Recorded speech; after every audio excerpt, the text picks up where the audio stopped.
Hey guys, today's thing is going to be super important because I'm going to talk about friends scamming friends or fake friends scamming people that they've convinced that they're really their friend, but they're not really their friend. So I'm going to get into this because it's been just crazy how many people I've talked to that have been ripped off for millions of dollars, hundreds of thousands of dollars, and it's driving me nuts. And a lot of these friends and students have been confiding in me and asking me, dude, what do I do?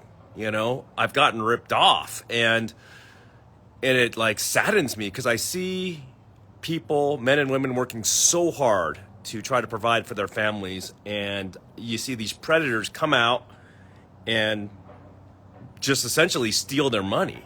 And so in this video, I'm going to teach you a few things that you can watch out for to protect yourself. Now, in the comments, a lot of people are going to mention, like, how's this guy's deal? How's that guy's deal? I'm not going to comment on people's deals, but I'm going to teach you how to do your own research and find out if a deal has a probability of being successful and not getting you ripped off, okay? I'm going to give you some of my diligence tools, diligence meaning investigation tools, okay? Now, here's the thing. A lot of people will use this friend card to get you to invest, or a religion card and say, hey, because you go to my church, or you're my friend, or we're bros, you should invest. But the number one thing you need to do, and I've said this for years in my videos, is you need to do the math and you need to do the diligence, the research on the person. And how do you do that, okay? Well, first, when I'm investing in a deal, if let's say some guy has a store, or a few stores, or a franchise, and he wants to expand, I ask for profit and loss statements and balance sheets from various locations. I would ask for that on their top performing location, their lowest performing, a mid location.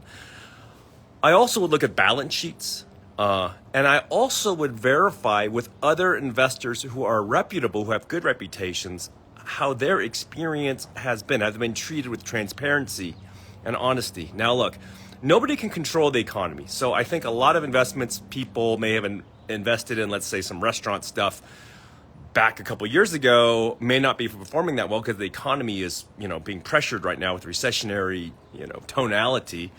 But as long as the transparency is there, that's the big thing, okay? One thing you can do also is see if their investment is third-party administrated. And that means a third party comes in and checks their numbers to make sure it's true, right? A lot of times an accounting firm can do even like another audit annually. So with our ugly unicorn crypto hedge fund, we have a third-party auditing company called NAV, but we also use an accounting firm, a big accounting firm, to audit, and then we send out reports, So how good is the communication? If you invest in a deal and you're hearing nothing, like literally no reports, nothing, until you ask and bug, and they go, oh, it's super private, and you can't see, what your investment is worth, if it's growing, if it's shrinking, if you can't see any sort of math. Now, obviously, they're probably not going to give you their intricate operational manuals and how their processes are, because that's their secret sauce, and I get that. But I'm talking about, transparency in performance, good or bad, that's the risk of investing. But one thing you can do is, we do this to investigate projects that we invest in, myself and my partners. One is the team. Is the team doxed? Do you know who they are? Do they have a good reputation? I like to look them up on LinkedIn, and if they have like decades of success and they have testimonials from very prominent people that are like very prominent people, then the likelihood of them treating you well is pretty high if they've done that continuously.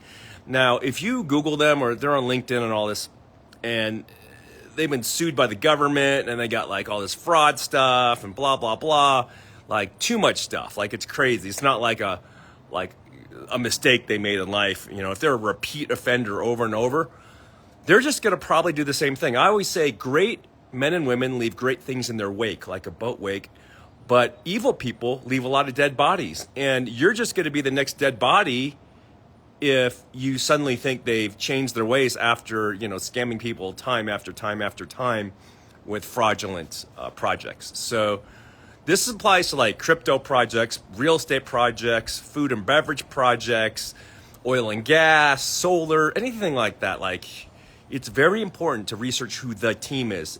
Make sure they're docs so you know who they are and their history. Now, another thing you can do is you can look at their roadmap. Is their roadmap viable of what they plan on doing?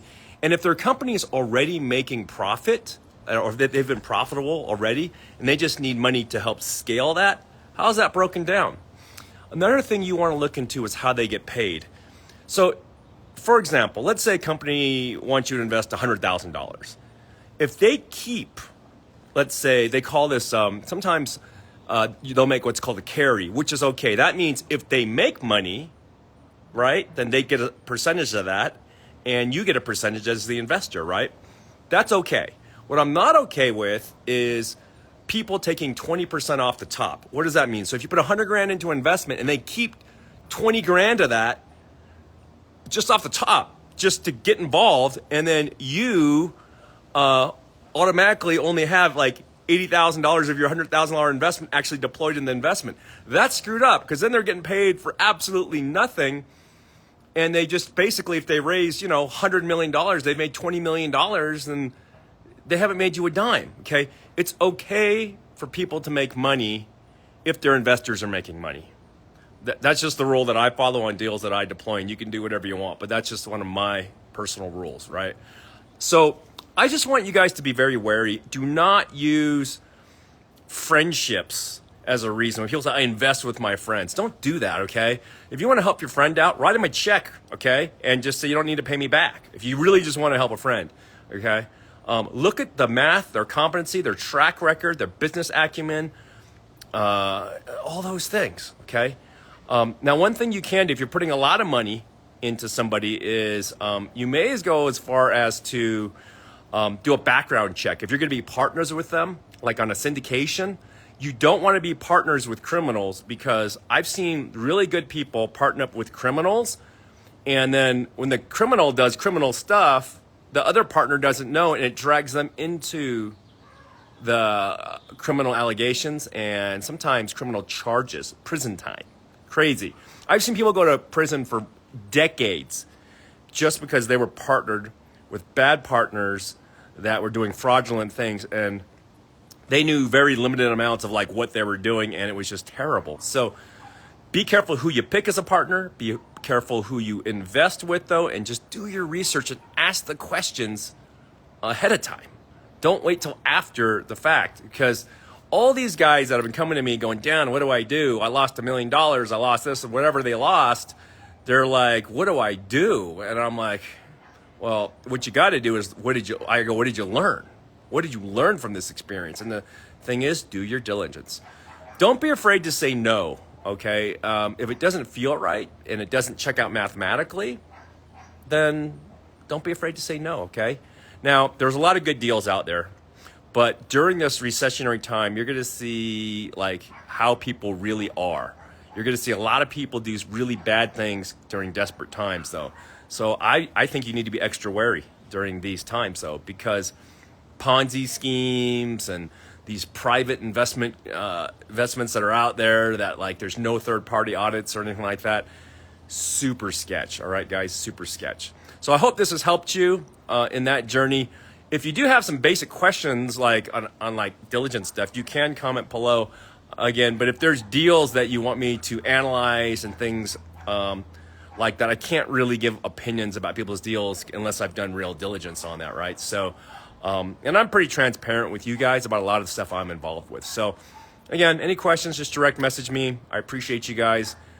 Be wary, but don't be so scared that you don't invest in things, okay? The worst thing you can do is just get total paralysis and just hold cash in the bank and just let it melt with inflation. Don't do that, okay? Do your research, whether it's stock, crypto, private investments, anything like that, real estate, and if the math checks out and the diligence checks out, deploy. All right, guys, rock and roll. Love you.